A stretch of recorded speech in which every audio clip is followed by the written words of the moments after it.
chronique du patrimoine.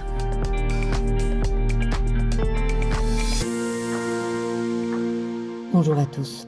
Aujourd'hui, je vous partage des extraits d'un entretien avec Bruno de Maistre, designer et ébéniste d'art, qui achève actuellement le mobilier liturgique et l'embellissement du chœur de l'église Saint-Pierre-Saint-Paul de Montreuil.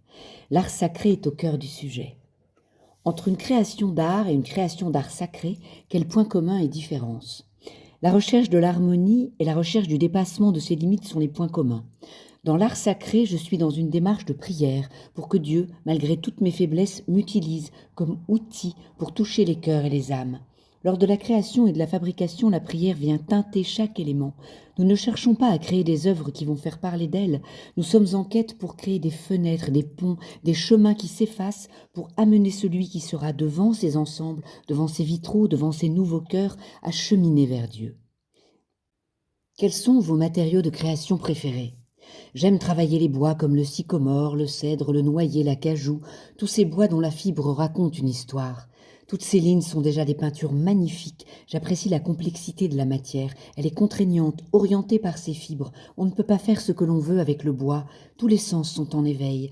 Dans le bois, rien n'est droit. Les yeux sont musclés pour être précis. Les mains sont formées pour sentir la rugosité ou la finesse du grain. L'odorat est stimulé.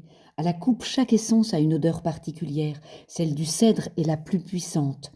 L'ouïe est aiguisée aussi, pour donner l'indication du travail de l'outil sur la coupe des fibres. Le bois dessine son œuvre. Nos mains sont là pour le servir et le révéler. Mais c'est surtout la rencontre des matières qui me passionne, le dialogue et l'équilibre des beaux matériaux, pour faire collaborer d'autres artisans d'art dans des projets. Créer et travailler la pierre, le verre ou le laiton sont aussi des défis que j'aime relever au quotidien, en les associant dans des pièces d'exception. Qu'inspire une création artistique à celui qui la contemple ? Une fois que notre travail est sorti de nos têtes et façonné par nos mains, chacun est libre de le recevoir comme il le veut. Ce qui me saisit bien plus, c'est lorsque les personnes sont touchées, émues dans leur cœur par un élément, une vibration des couleurs, des odeurs, qui auront fait naître chez elles ce bouleversement. C'est quelque chose qui est impossible à programmer, à anticiper, à maîtriser et qui dépasse totalement l'auteur, qui en est pourtant à l'origine. Merci à tous et à bientôt dans une nouvelle chronique des Chantiers du Cardinal.